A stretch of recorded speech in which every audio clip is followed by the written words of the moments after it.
So tell me why the Tiguan didn't get the habanero orange color that we saw on Jetta.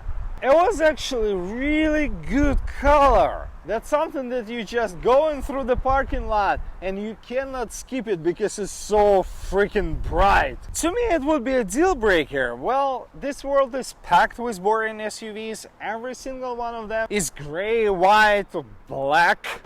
I mean, you need to show this world your statement. And we're all here to find out one simple question. Is this new 2020 Volkswagen Tiguan worth your time and money? Shall we find out? Shall we? You sure?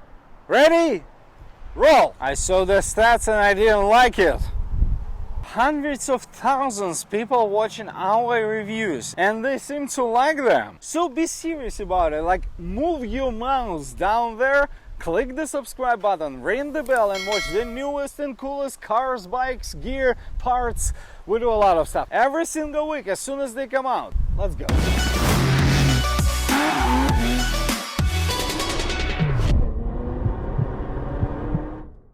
There are 5 trims available, and if this sounds like a lot, you technically gonna pick between 9 trim levels. Well, just simply because VW offers 4Motion, and 4Motion stands for all-wheel drive. So S or S 4Motion, SE or SE 4Motion, SEL or SEL for you got the idea. They just decided to skip mid-range R-line 4Motion and they just went all the way with SEL 4Motion R-line. You got it. And it's totally up to your budget as well as where you live. In my view, this car really focused on being conservative. And what I'm trying to say, if you look around and let's say you need to open the trunk, boom, here's the button. You need to adjust the radio volume or you need to change the climate control, boom.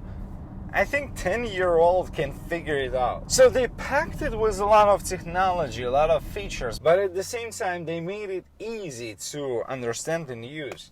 Our test package is SEL with 4Motion, totaling 34,657 and 50 cents. This color is called Cardinal Red Metallic. Definitely not my favorite red, but thanks God it's not gray or white or black, which is so popular in this overcrowded SUV class. Nothing really flashy from the outside, but it feels bigger, like you get to the driver's seat and the first impression, man, it feels bigger than CR-V, bigger than RAV4, bigger than Nissan Rogue, but it's still in the same class.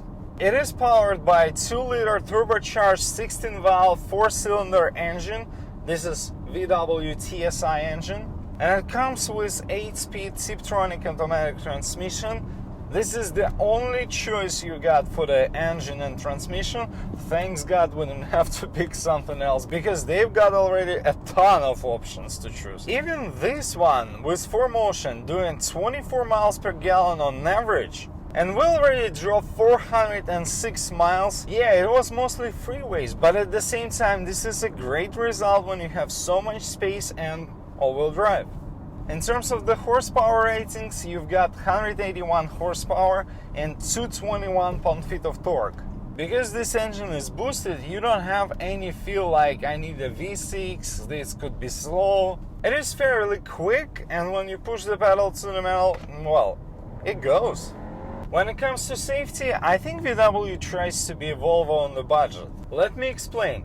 It's got a ton of safety features and some of the stuff you won't see in Japanese cars. And the crash response system will unlock all the doors, will turn off the fuel pump and things like that. So thinking beyond just regular safety features makes it a bit unique in this category.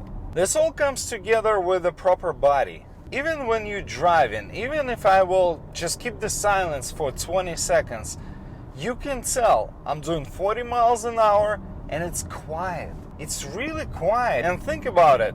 Here you've got this giant panoramic sunroof. No fancy noise cancellation through the speakers, the extra noise that's going to be playing in your ears so you won't hear the actual noise.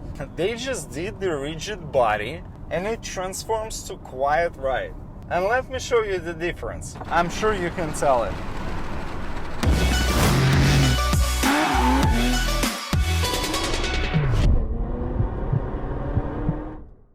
When it comes to adaptive cruise control, it's really smooth.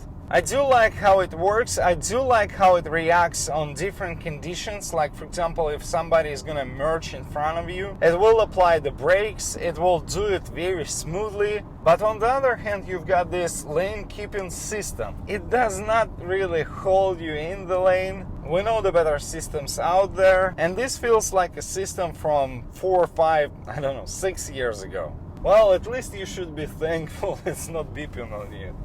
I like how they change the blind spots, and more manufacturers nowadays doing that, because sometimes when you get the sunlight pointing directly to your mirror, you can't see the indicator for the blind spots. So they move the blind spot indicators on the inside of the mirror. This way you can clearly see it's a big indicator, and this is definitely something that I like here. 360 camera, parking sensors, autonomous emergency braking system. Well, the list goes on and on and on. Here by the shifter you've got driving modes for different road conditions. You've got snow, eco, off-road, and off-road custom. I don't know why you would need the off-road custom, but well, you've got it here. Seeing this car having these 4Motion options, having those off-road modes, things like that. We want to go somewhere where we got plenty of fresh snow and have some fun. VW, take us somewhere. We want to have fun with this car and see how it does. The suspension is a little bit too soft, and that when you compare it to the feel of the car, it feels bigger. It doesn't feel like Toyota RAV4, for example. Other manufacturers already telling their customers, you should care about driving experience, you should care about driving dynamics. But VW is still on the softer side. When you look at this dash, it's called VW Digital Cockpit. I don't know why you have to name the display so complicated. But this screen looks beautiful. Especially when you go to the full map mode. I just wish to see a little bit more settings, a little bit more flexibility, something where I can adjust more things on this screen. Because in my view, this current setup is a bit overloaded. To me, this screen is supposed to give you more settings, and I still find it a bit complicated. Plus, you can't control every little detail. And when you see this beautiful screen and when you see the map view, you start thinking, why I cannot project the map? But I guess this is the next step for VW to figure out how to project the phone maps on this screen. So you got the idea. It's got Apple CarPlay, Android Auto, and right now VW tries to make it even more connected to your smartphone. I'm talking about VW CarNet, and this is something new for this year.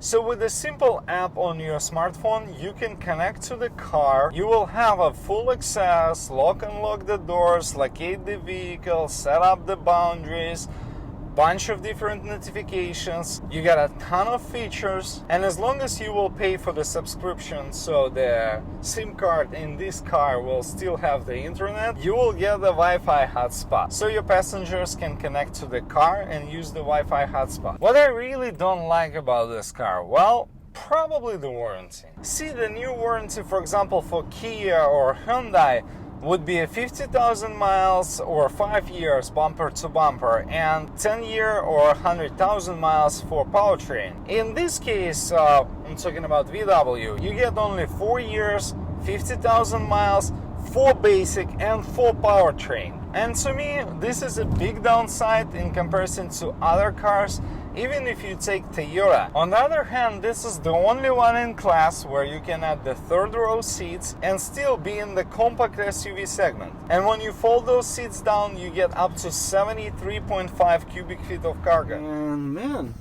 it's so much space here. But this beautiful giant panoramic glass, well, that's actually what takes a lot of space, and if you're like 6'2" or something, you're probably gonna be touching the roof, which is quite annoying considering the fact how much space you got here. So there are ups and downs depending on how tall you are. It will be also fair to mention that any VW, especially Tiguan, has this really soft brake pads. Our test car has 4,600 miles on the clock, And I can tell you, driving through the city like San Francisco, going up and down, you can easily notice that the tires are pretty soft, as well as the brake pads. I like the feel of the brake pedal. It's very responsive, very progressive, and that's something we don't see on every car.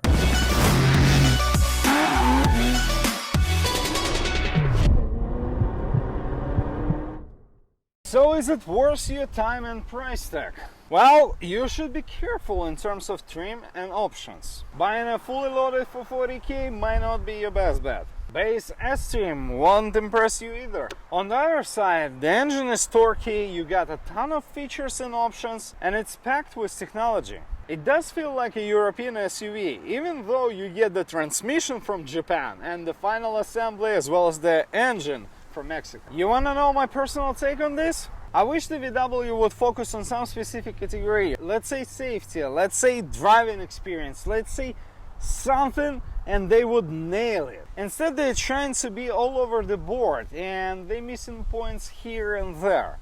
It's definitely got some room for improvement. You should try it out and decide it for yourself.